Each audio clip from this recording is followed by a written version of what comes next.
facts have been alleged. That doesn't mean it's the end of the analysis. Why do we not also have to assume, since it's an allegation, I think you say in your brief, that it's unlawful, willful, and knowingly false? No, because at least our position, President Trump's position, is those are not words of fact.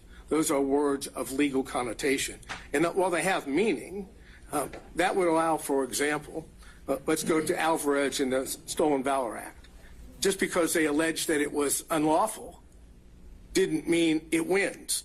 That is, it doesn't mean that the government wins. But that's because they decided that wasn't a crime at all. I mean, that was a facial challenge where they said this statute, even if you violated it, violates the First Amendment. You've said that the RICO statute, you can violate it and not, it's not a, right?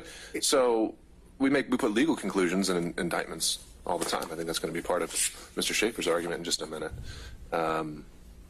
I mean, you said a moment ago, just because the state pleads it, you don't think that's enough in an as-applied challenge, and I'm trying to figure out as why. to statements such as legal conclusions are unlawful and so forth. Now, if there had been, I guess, if the allegations had been broader,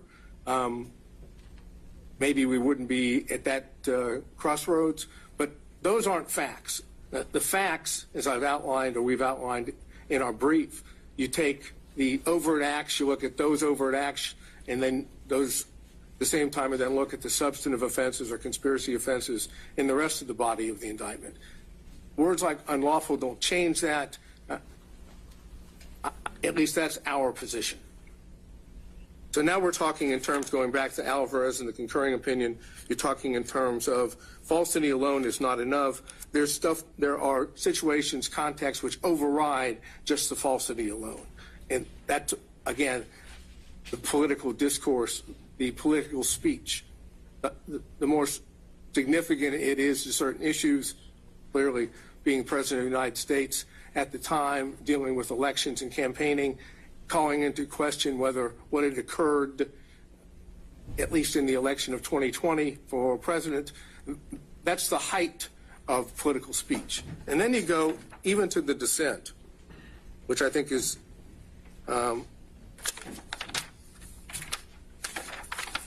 as important, because now you have Alito and Thomas, again, members of the current court.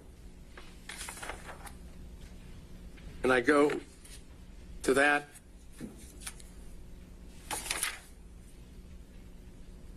What I believe starts at page 751. And it says,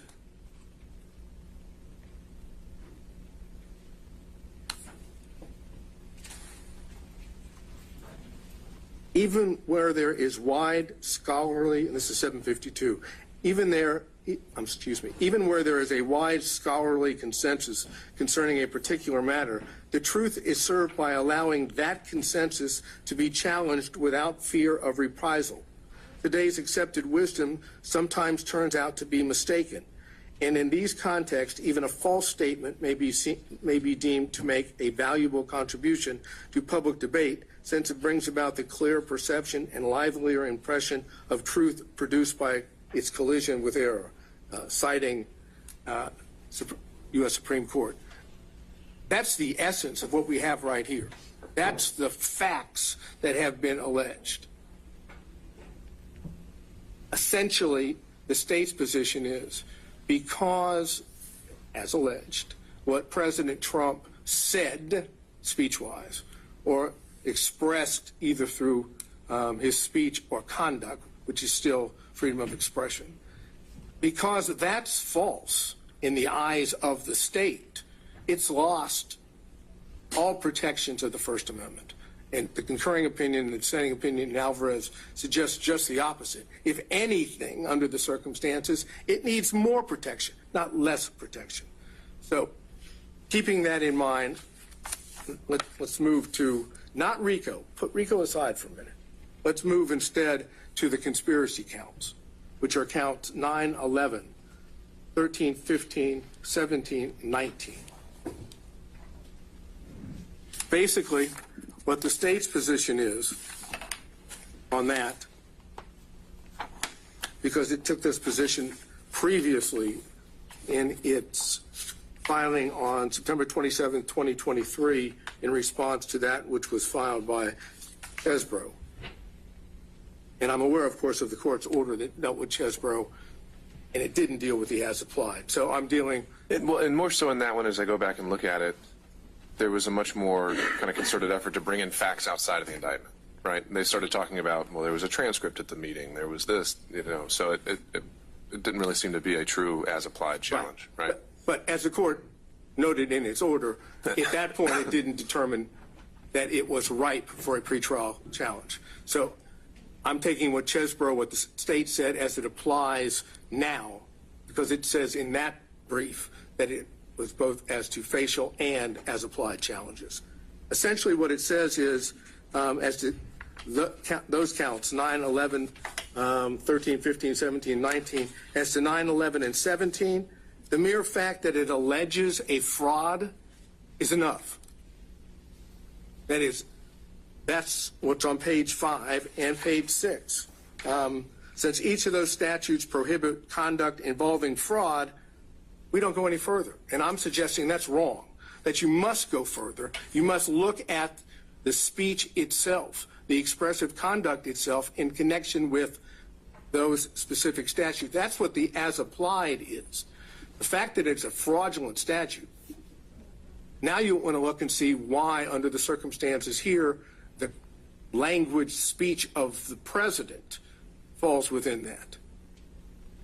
And if you look at it in that sense, the mere fact that it's false is all that they have.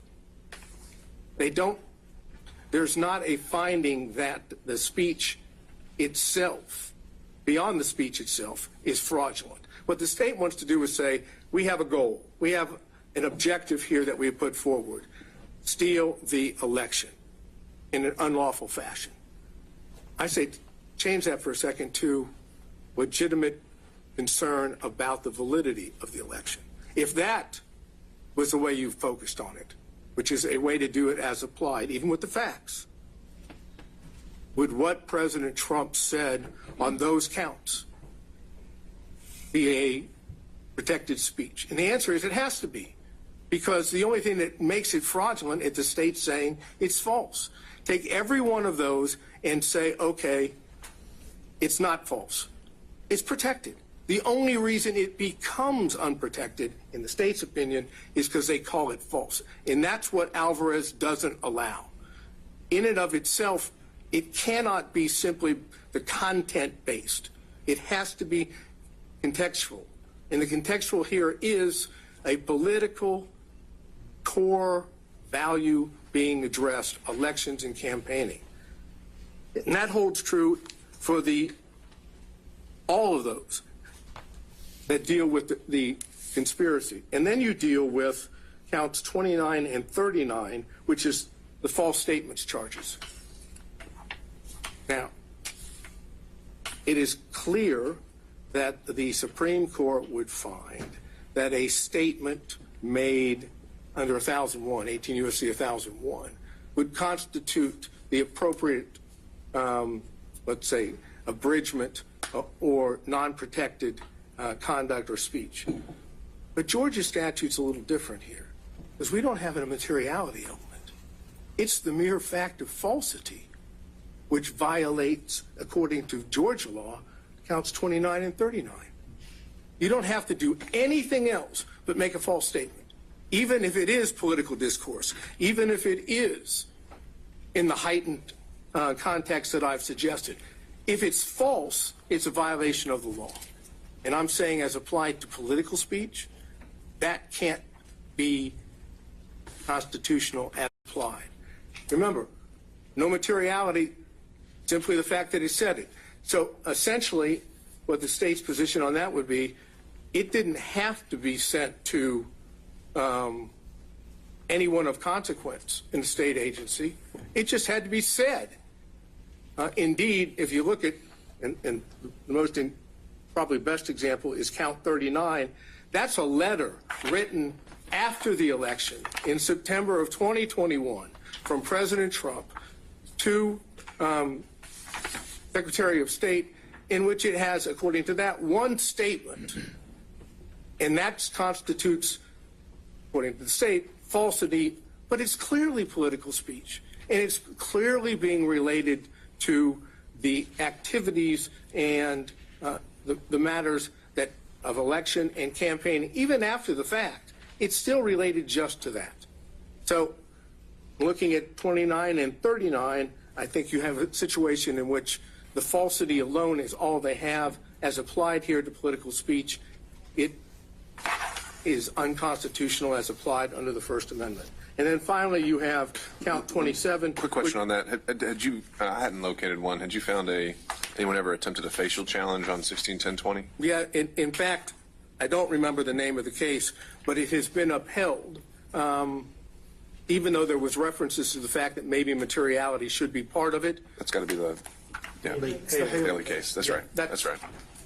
Okay. So, yes, facially, yes. But Haley, of course, didn't go to the extent of trying to determine as applied in a particular context. And it's, again, I don't to repeat what I just said, but here we're talking about the heightened value of core political speech. And then with 27, we're talking about the filing of a false document.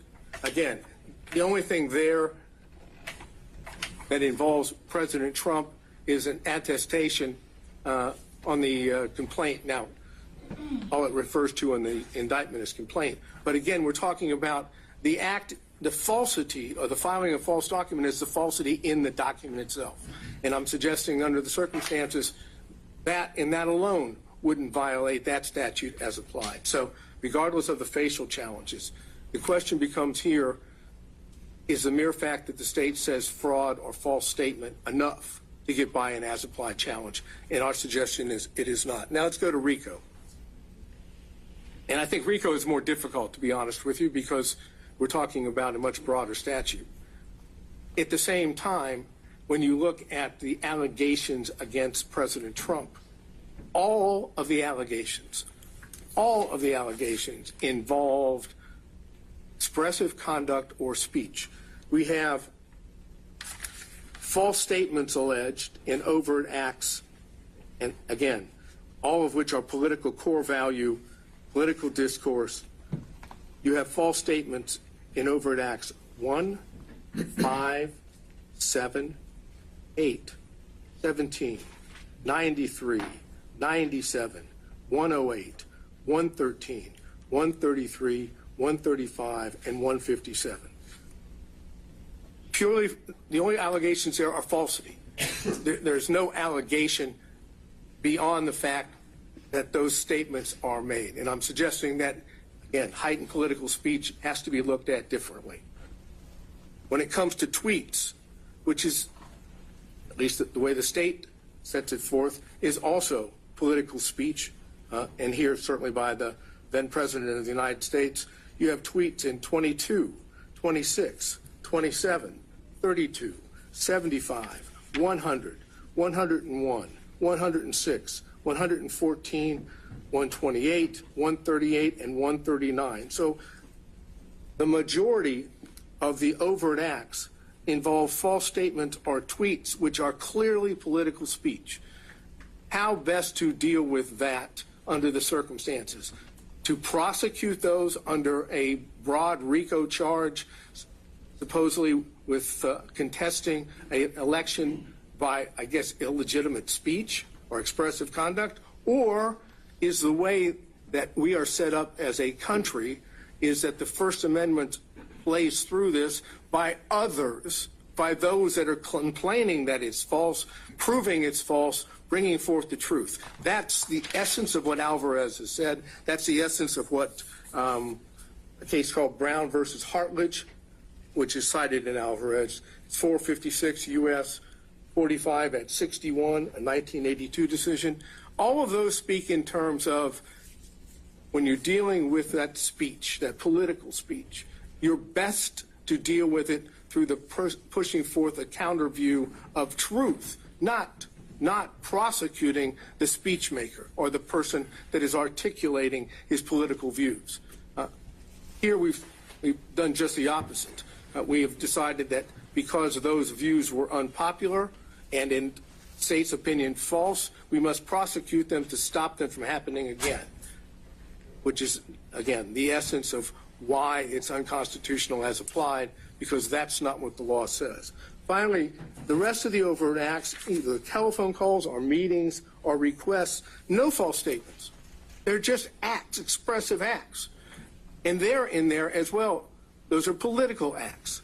And for the court's benefit, because I know there's a lot of overt acts, those are 9, 14, 19, 28, 30, 31, 40, 42, 43, 44, 90, 95, 112. What was in the old indictment is 123, paragraph, number 2 is now, I think, is 125. 130, 131, 140, and 156. There is nothing alleged factually against President Trump that is not political speech. So what this court has to decide is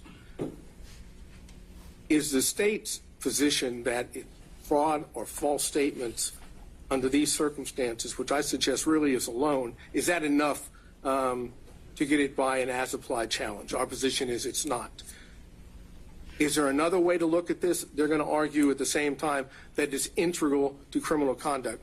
But it's the speech that's being punished. That is the criminal conduct. If it's not the criminal conduct, there would never be an indictment for the RICO against President Trump or any of these other counts. Take out the political speech, no criminal charges. Political speech disagreed with, basis for all charges. I think that is the best way for me to sum up where our position is. All right. Thank you, Mr. Sadow. All right, Mr. Wakeford or Mr. Floyd, if there are any points that you wanted to address or respond to. Maybe I'll start you off with this. It certainly seems that the primary case driving Mr. Sadow's argument would be Alvarez, and because that's a fractured kind of plurality opinion, I'm wondering if you have any thoughts on just how much that can drive this. And I know the state back in December was also citing Alvarez as a primary case. I wonder if that's even the best one for your arguments. I think to address the first, elephant in this courtroom is that a Judge Chotkin in D.C. has evaluated all of these arguments under Supreme Court precedent already. So I would refer, Your Honor, to that court's analysis, because I'm hardly going to improve upon the findings of a federal judge. However, speaking specifically to Alvarez, it is a plurality opinion with several different opinions written by other justices. What they all agree on, though, is that Alvarez doesn't change the law that speech integral to criminal conduct is not protected under the First Amendment, and that that's not what Alvarez was about. It was about punishing falsity for its own sake. So the question is that what the state is doing here? And by fundamentally rewriting the indictment, the defendant is suggesting today that that is somehow what the state is doing, when actually what the state is saying is that these statements made by the defendant were all employed as part of criminal activity, various conspiracies, frauds, intentions with deceit, and violations of the law. It's not just that they were false. It's not that the defendant has been hauled into a courtroom because the prosecution doesn't like what he said. He is free to make statements and to file lawsuits and to make other legitimate protests. What he is not allowed to do is employ his speech and his expression and his statements as part of a criminal conspiracy to violate Georgia's RICO statute, to impersonate public officers, to file false documents, and to make false statements to the government. That's what he's alleged to do. He's not charged under 161020 because he told some lies. Although it is very interesting to hear counsel for Mr. Trump tell us about the usefulness of lies. He's not being prosecuted for lying. He's being prosecuted for lying to the government, an act which is illegal because it does harm to the government. That's the reason that it's illegal. That's why it's different from the statute evaluated in Alvarez. Same thing with filing a false document. It's not just that you made a false statement. It's that you swore to it in a court document and submitted it to the court. That does harm to the judicial system. That's obviously different from just falsity being punished for its own sake. And that is what each and every charge in the indictment demonstrates, is that these statements are part of criminal conduct that is larger than just the false statement on its own. especially with the RICO charge, where what we see is that this is a criminal organization whose members and associates engaged in various criminal activities, including but not limited to false statements and writings, impersonating a public officer, forgery, filing false documents, influencing witnesses, computer theft, computer trespass, and on and on and on. What the defendant is suggesting to Your Honor is trying to get around to the fact that because it's almost saying that because these statements are false, that these charges should be dismissed. It's like, well, you can't punish falsity on its own, and yet each time you look at the charge, the government's saying, the state is saying that he lied. So that must be the end of the inquiry. But that's not the end of the inquiry at all. That's not what the indictment says. It's not just that he lied over and over and over again, as counsel for the defendant points out by listing all of the instances in the indictment. It's that each of those was employed as part of criminal activity with criminal intentions. And we finally get to a place where where I knew we would end up, which is saying, I believe Your Honor was requested to think about it as not as lies, but as legitimate concern about election issues. Well, that sounds like a trial argument to me. But this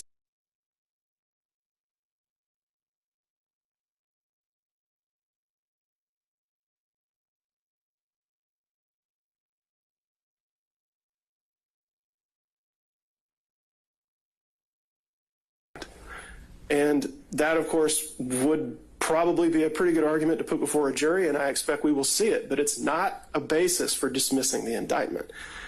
The whole question of intent is no doubt going to be brought up. It can only be determined by a jury. But what we have heard here today is an attempt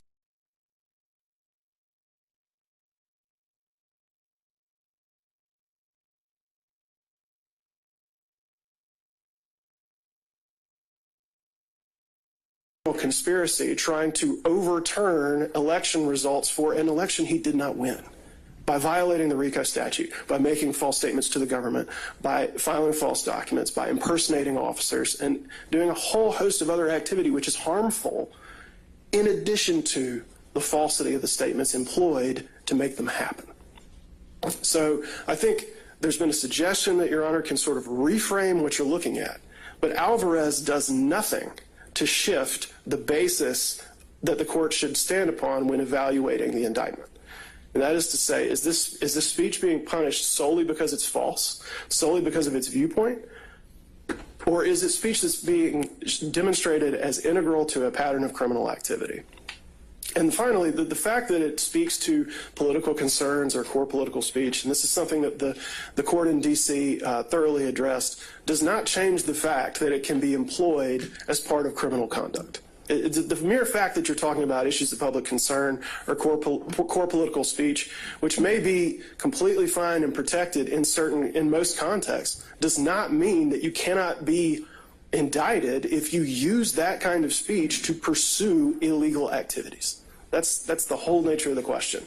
So it's very circular, and I would direct Your Honor to page 6 to 7 of the post-hearing brief filed by Defendant Trump, which says, the speech integral to criminal conduct exception of the First Amendment does not apply here because all the charged conduct constitutes First Amendment protected speech.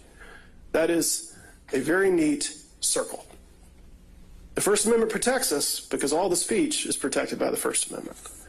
And in the end, no matter how much we hear about obviously the noble protections afforded by the First Amendment, all of this is an effort to get Your Honor not to look at the basic fact that this speech, this expression, all this activity is employed as part of a pattern of criminal conduct in a host of ways.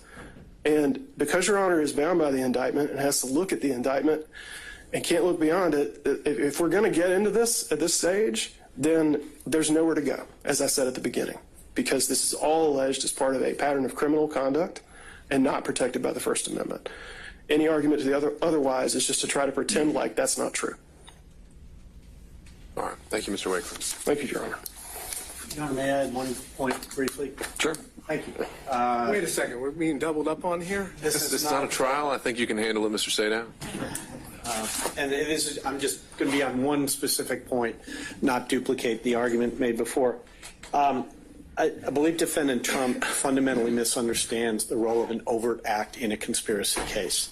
As we've discussed many times previously, this is a RICO conspiracy case. And so we heard Mr. Sadow discuss various overt acts and say, well, but this is just a tweet, this is just a phone call, this is just X. The unspoken, underlying, and incorrect premise then is that every overt act must be a crime. As we've discussed a number of times, and as the state has set forth extensively in multiple briefs, that's not true. The purpose of an overt act is to show that the conspiracy is in operation. It is not a separate crime. It doesn't have to satisfy the elements. It doesn't have to be pled with that level of detail, as Your Honor acknowledged in an order I think that's all of 2 weeks old. And so to say we can't mention this particular act or this particular conduct because it's not a crime or it's protected by the First Amendment, the answer to that is actually, so what? Because it could be legal conduct, it could be First Amendment protected conduct that also shows there's a conspiracy in operation. And that's, as long as it serves that purpose, it's fine.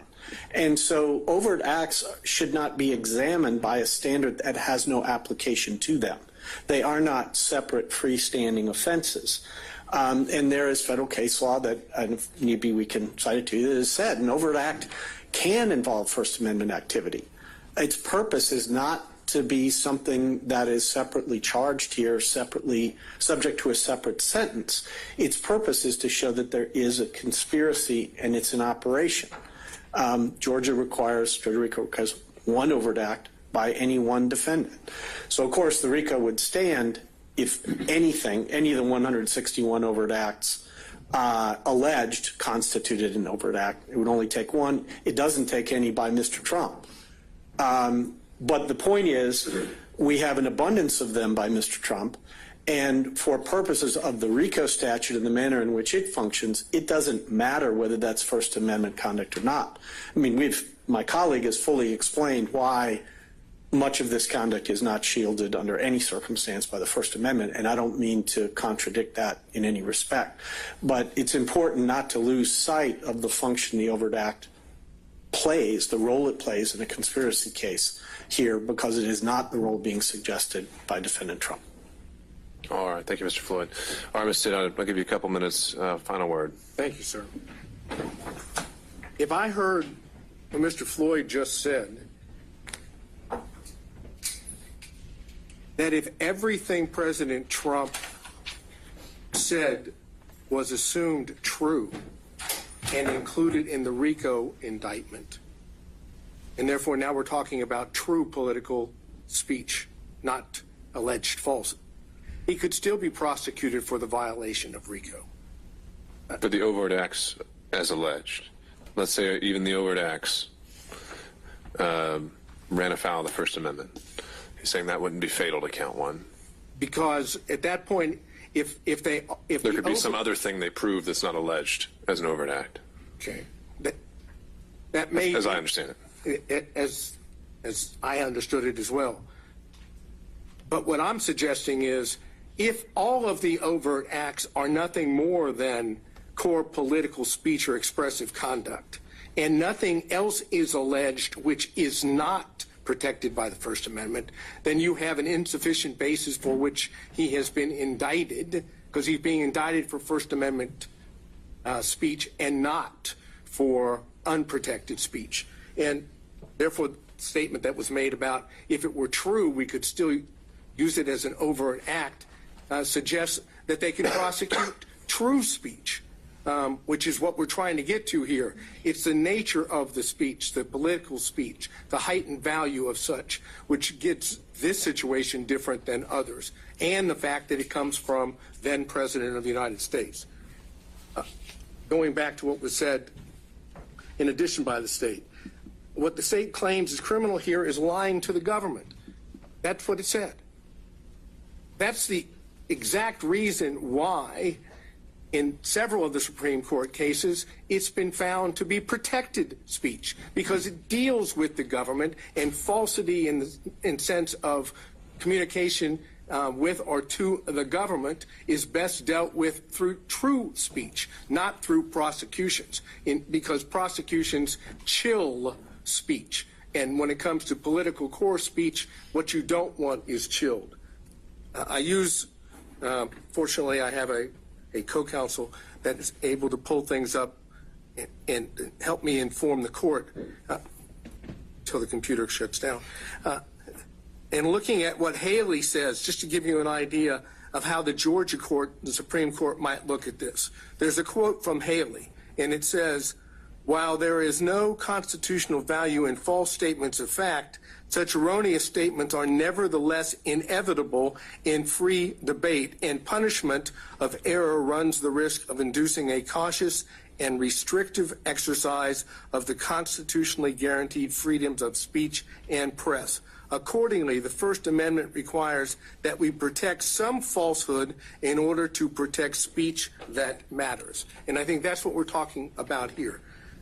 To end this, and again, we're focusing on President Trump's conduct at the time that he, in fact, is the head of the executive branch.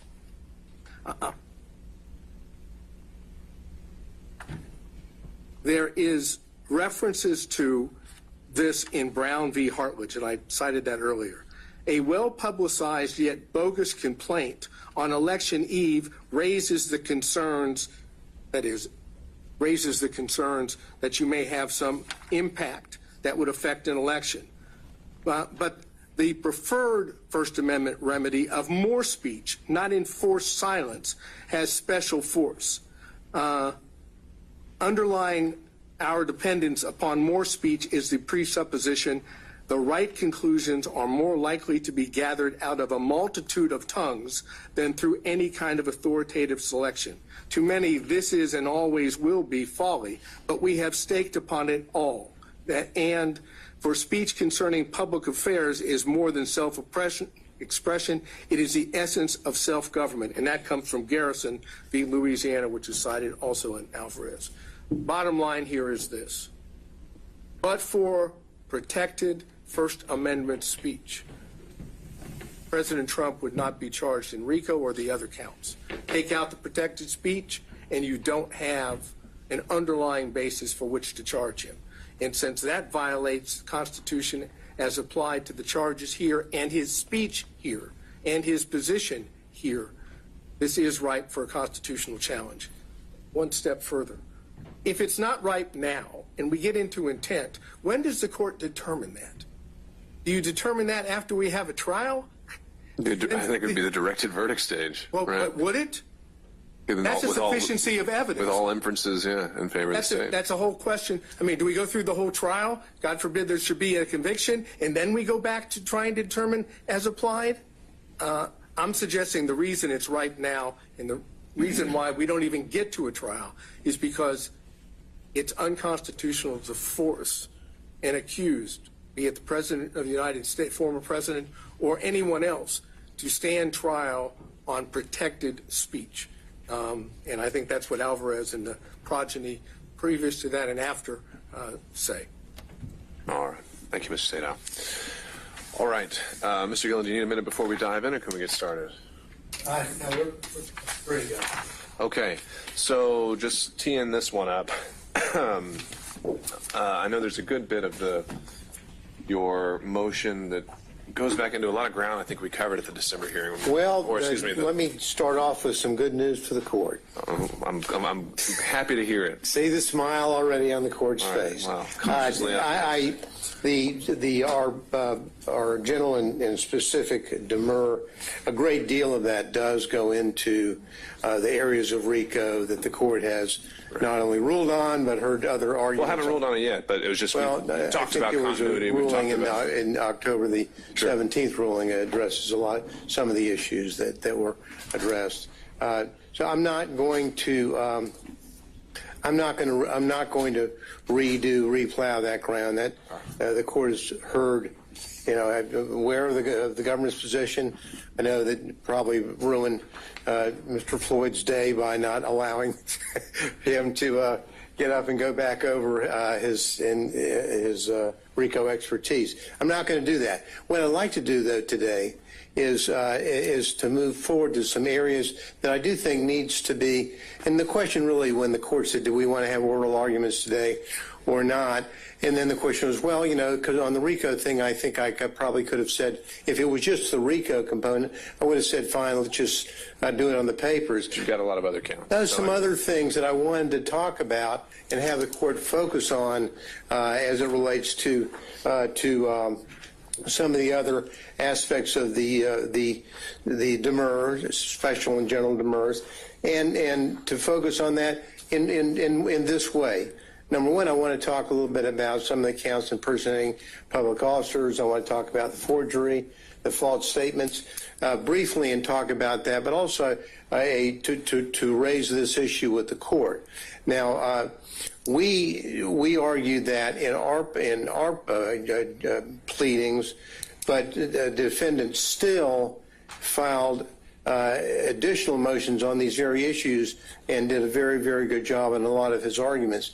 We know that the court granted the stay for defendant Still because he's of the state legislature, and thus, you know, had that not happened, Mr. Beaver would be here with me talking about these issues. I think that the Still pleading addressed a lot of the issues that were raised in the response by the state, and so with the forgiveness, hopefully, of my dear friend Mr. Beaver, I'm going to mention some of the things that they mentioned, but I would hope on behalf of defendant Still, the court may listen to what I say, but also prior to ruling on these particular issues might afford defendant Still the opportunity to have his own oral argument day so that he can more fully address these issues, and that's and I would appreciate that on his behalf. When we talk, let's get on to it. We're talking about impersonating a public officer charge, and we talk about that. When we talked about that, we talked about whether or not the charge. Definition of public officer, right? Impersonating a public officer charge, count 8. We say that's subject to dismissal. In that pertinent part, it says on October the 14th, on or about December 2022, unlawfully, falsely held themselves out as the duly elected and qualified presidential electors from the state of Georgia, public officers with the intent to mislead.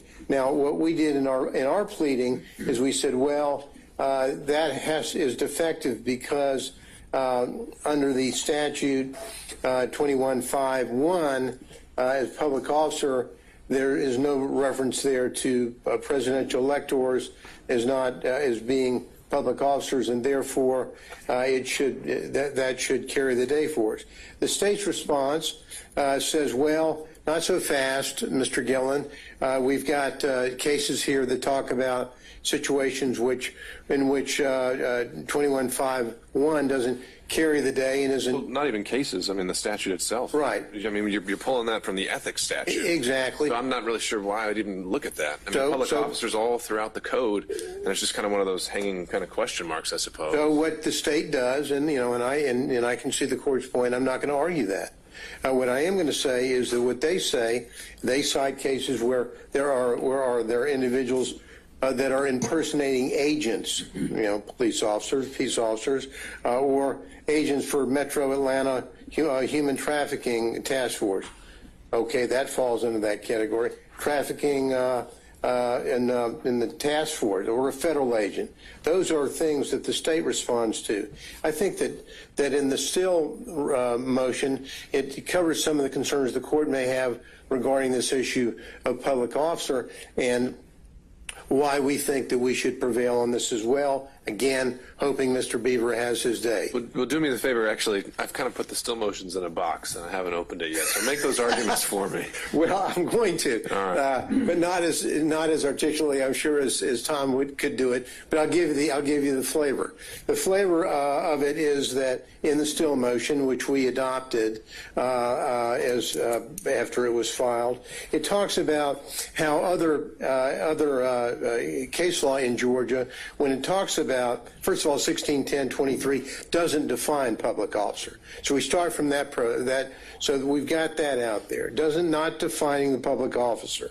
Now, but the still pleading does say that the issue of who is and is not a public officer is addressed in other contexts in Georgia law. Usually in the quo merito proceedings where somebody is trying to find out the legitimacy of somebody having or holding a particular office. And in that context, there are cases citing in the still pleading that address this very matter. They cite Brown v. Scott and as a case in which the Brown v. Scott case, whether or not an individual has designation or title given to him by law or exercises functions concerning the public assigned to him by the law, they cite Brown. That doesn't, the inquiry doesn't really end there. The Georgia Supreme Court has noted the term public officer involves the idea of tenure, duration, fees, emoluments, and powers, as well as that of duty. And so that's McDuffie v.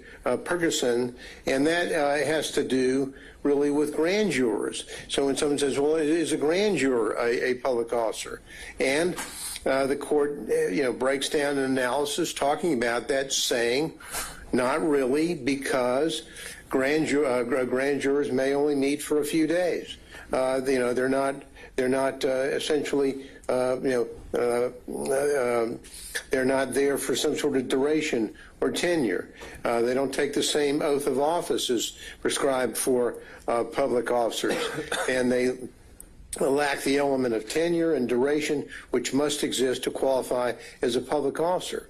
Well, so how would that apply again to like a purely fictional task force? Well, I mean, let's forget the purely fictional task force. It would let's have it that case law from our Supreme Court, how it applies to our case, and how it applies to our case is the presidential electors are not people who have lengthy tenure or duration, which it must exist. Frankly, their job is to meet for one day. No, I see your framework there, but if the framework is actually in this, whereas the Metro Atlanta human trafficking force, it doesn't even exist. Well, it doesn't. But someone is pretending to be an agent. Maybe they're a part-time. I mean, it seems like if you know what I mean? We might agree to disagree here, because I think that when someone says, "Well, here's my badge. I'm an agent of enforcement of the law for," and then names a particular entity that doesn't even exist. They're pretending to be a peace officer. They're pretending to be an agent for the government, which, by the very nature of that job, would have tenure, would have responsibilities, would fall into the definition that the Supreme Court has given in Brown v. Scott and McDuffie v. Pearson as to what a public officer should be. And so in that context, we have the same thing actually. It popped up again on the issue in Morris v. Peters, another case, Supreme Court case, dealing with whether or not someone is a public officer. That had to do with a quo warranto against the chairman of the Georgia Democratic Party and whether or not he would fall in as a public officer. Bottom lining it, like in that case, and which found that he was not, like grand jurors and public party officials, presidential electors are not public officials under Georgia law, especially for purposes of 1610-23. Their jobs, services are temporary, like the grand juries. Their position really only arises once every 4 years. It's limited to a single meeting on a single day. So it lacks that element of tenure and duration which must exist. So it's kind of like back to the political case, Morris v. Peters case, which dealt with a state party political chairman, nominated in accordance with the rules of their party. But just because the fact that they were nominated by the rules of their party doesn't make them a public official. And like grand jurors, presidential electors they're not receiving their salaries for their service.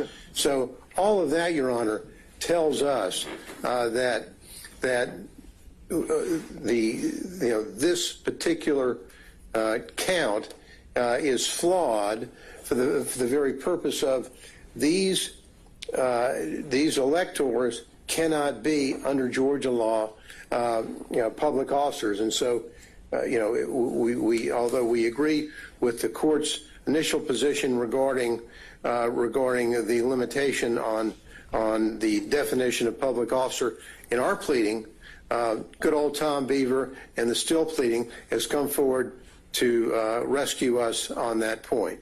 And so, if you look at what they did, and hopefully Tom will do a better job of articulating those points. In their pleading, they talk about specifically some other cases that get into either in Texas and I think Utah as well that deal more specifically with this. But for the purposes of argument today, I think that we've sort of got the drift on what I think is happening on the impersonation of public officers.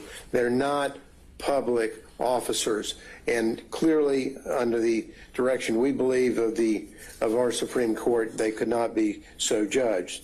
Now, again, I'm not going to spend a whole lot of time up here with the court, but I do want to touch on a few of the other components of our pleading.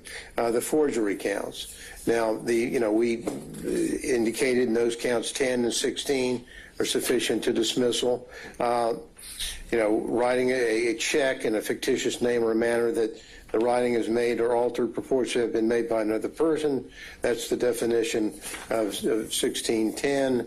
We have what we have here in this indictment is we have an assertion that a writing or other than a check in a manner that the writing has made purports to be made by authority of the duly elected and qualified presidential electors from the state of Georgia who did not give such authority. Now, that's what they allege. Let's break that down as to why, and the state's response to us saying they want to focus on the phrase under the authority, and what we have here is the concept of what is the authority. Who is this on October the 14th? Who was the duly elected and qualified presidential elector from the state of Georgia who did not give such authority on December the 14th, 2020? Now, the answer to that is that as a matter of law, simply as a matter of law, and we're going back, Your Honor, to some of the arguments we've made with the court earlier on the issue of supremacy clause, we're worthy of at least highlighting some of those points to the court for the purpose of making our point here. And that is this, that, under the federal law, as it existed in 2020, when the state of Georgia failed to comply with federal law about having an adjudication of any pending controversy or litigation, and as we know, in the public record in this courthouse was the pending and unresolved Trump and Schaefer litigation on the election. Now, because that lawsuit was not adjudicated pursuant to federal law, then the state of Georgia lost its ability after Safe Harbor Day, lost its ability to then name who the electors should be. And as we discussed earlier, and I'll shorten the argument, but for the purpose of the record, I'll just make the following points. Once that happens, And it's very, very clear from federal law and from the language from Bush v. Gore. The state, any Dissenting opinion of Bush v. Gore. yeah, true. But as it points there, it's like it's not. They see it as not even a serious issue, because the clear reading of the statute would say if you don't get it done by Safe Harbor Day, then you have lost out. And once that happens, the power then shifts back to the Congress. So as of by law, we think not a factual issue. By law, on December the 14th, 2020, there were no duly elected and qualified presidential electors from the state of Georgia because of that failure. And so, understand your point, and I don't want to get too deep into it, but since we're in Demurrer world here, wouldn't your allegation of whether a lawsuit was filed, whether it was pending, none of that's in the indictment? Doesn't that transform this into a speaking demurrer? Well, we don't think so, and the reason why we don't is the last time I think we quoted the court that the court could take a notice of the pleadings within the court system, and I believe that what we articulated there, and I don't think we had an objection from the state, could be wrong, but my recollection is we didn't. That we then worked from the framework of yes, in this courthouse. There was a filing, a pleading that we're not going, this isn't a speaking demurrer, it's a part of the court record. Part of the court record says there was a lawsuit that was not adjudicated by Safe Harbor Day. So we don't have to go outside the indictment. It's not a speaking demurrer. And because of that, by applying the law, these forgery counts, 10 and 16, in our view, must go. Now, the other counts that I would like to, or the other matter I'd like to discuss is the false statement component. On the false statement counts Is that 14? of 12, 18, and 40 dealing with false statement. Now, here, the issue here dealing with a false statement, for example, is when they're asserting that there was a document that was sent within the jurisdiction of the Office of the Georgia Secretary of State and the Office of the Governor of Georgia, departments and agencies of the government. Now, we've got two arguments to that. Number one, and again, back to Haley. Haley talks about this issue, and when Haley talks about it, the key thing is whether or not there was agency with the key phrase, with authority to act on it. Now, there are two flaws, the fatal flaws the state has as it relates to this issue concerning Haley v. State and on the issue concerning the safe harbor. One, as we mentioned, at that time, there was nothing for the state of Georgia to act upon. They merely received the information. It was merely a sort of a ministerial act, if you would. But even more fatal to their argument is the second argument that I made a moment ago, which I won't repeat other than referencing it, the failure to act by safe harbor date renders any activity on behalf of the state of Georgia, be it the governor or the Secretary of State, renders that gone. Because now it's all gone back up to Washington, to Congress to deal with that. And the government and the state can't now say, or at any time say, well, we're saying that the Democratic nominees or the Democratic representatives for the electors, they ultimately became the duly elected. You don't do that. You don't parachute back into what happened on December the 14th. The world as we know it on December the 14th, there were neither Democrat or Republicans that were duly elected under federal law. And so given that, we believe that the false statement counts should go. Thank you, Your Honor. All right. Okay, any thoughts from the state in reaction? Mr. Wooten, this one's yours. Yes, Judge. Why don't we pick it up on that last point, because I know we've dived into some of this, not so much the safe harbor aspect of it in that argument, but the idea that the governor's office and the Secretary of State's office just didn't have jurisdiction. I know you've said that that's an issue of fact that needs to be proven, but isn't that also something that could be shown by as a matter of law potentially? And I know Judge, you don't agree to it, and so you can cover all that. Sure. I don't agree that it's a matter of law. It is an issue of fact. And we've briefed this extensively and argued this before. We believe that even if it's not an issue of fact, even if the court were to consider it as a matter of law, we've given ample reasons why under statute all of these entities have jurisdiction over many of the crimes that are alleged in the indictment, many of the topics that, well, all of the topics where we've alleged that some of these defendants have made false statements regarding. So I do maintain that I believe that it's an issue of fact for the jury to decide that we have to put up that evidence. We have to ask the GBI officers, what is your duty? What is your authority? What can you investigate?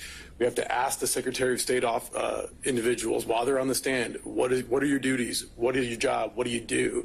Why are these things relevant? Why are these material to areas where you have jurisdiction to do something? What is your ability to act on these things? I think all of that has to come out at trial. And so as it relates to that argument, I think it's way premature. And anything that again, I always go back to the standard for what is a demurrer, right? Right. But what I'm saying, just if there was a statute that explicitly, said that they didn't have jurisdiction, remind me, what is it that you're saying, just as a matter of law as a parent, that provides the governor authority over this after the safe harbor date? Judge, I don't have the indictment in front of me, so I'd need to know specifically what statement we're talking. I think this is in regard to the certificates or the paperwork where if an elector doesn't show up on election day or on December 14th, that the governor has to ratify a replacement of that person.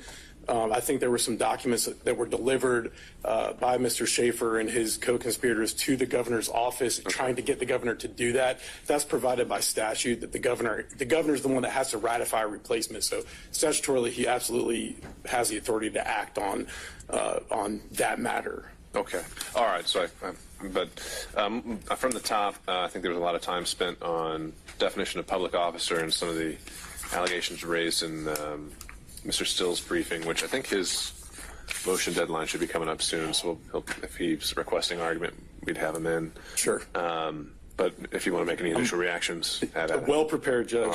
All right. First, I want to kind of, I've made this statement in the past as it relates to Mr. Schaefer, and I'll make it again, which is we have to address an elephant in the room. The elephant in the room is that Mr. Schaefer is in the 11th Circuit right now demanding to be recognized as a federal officer. So what are we? I mean, are we saying that this position of elector is an officer or isn't? I think they need to make up their mind there. But as it relates to, well, I've actually got quite a bit of ground to cover, and I'll kind of take it as it was raised by Mr. Gillen. I want to start with, and again, as we pointed out in our response, we don't believe that the definition section in 2153 applies. I think you as much conceded that. So, but Judge, if it did apply, I think it actually supports us, because if you look at paragraph B, this is 215322B. It says public officer means every other elected state official not listed in subparagraph A. So it's a comprehensive definition of any elected state official. So we believe that that would absolutely cover it to the extent that it's persuasive, that it shows that presidential electors are public officers. That definition says any elected state official. So they are elected state officials. I want to hit briefly on the cases that were raised by Mr. Gillen as it relates to what Mr. Still put in his pleadings, prepared to address those. First, there was an intimation that 161023 only applies to police officers or peace officers. We know that that's not true because of a case called Kennedy versus Carlton. That's 294 Georgia 576. 2014 Georgia Supreme Court case where a conviction was upheld for someone impersonating a DFAX employee, clearly not a police officer, a peace officer of any kind. So we can dispense with that argument. As it relates to the cases that Mr. Gillen referenced, the definition of public officer in other contexts, all of those cases deal with the definition of public officer in the context of a petition for quo warranto. I believe there's 3 cases that are referenced in Mr. Still's pleading. We're filing our response to that tomorrow, but I can kind of take them in turn. Mr. Gillen referenced this list of qualifications in the McDuffie case, tenure, emoluments, duties, etc. That's not the holding of McDuffie. So the way that the McDuffie case is structured is the Georgia Supreme Court says no one's ever definitively said what a public officer is in the context of quo warranto. Well, look, if you're about to file a response and Mr. Beaver may be requesting oral argument, why don't we just save it for when I've had a chance to read these cases and we can be more productive. Sure, I can skip those cases, but I did want to hit a few points, Judge, as it relates to the statutes that establish that presidential electors are public officers.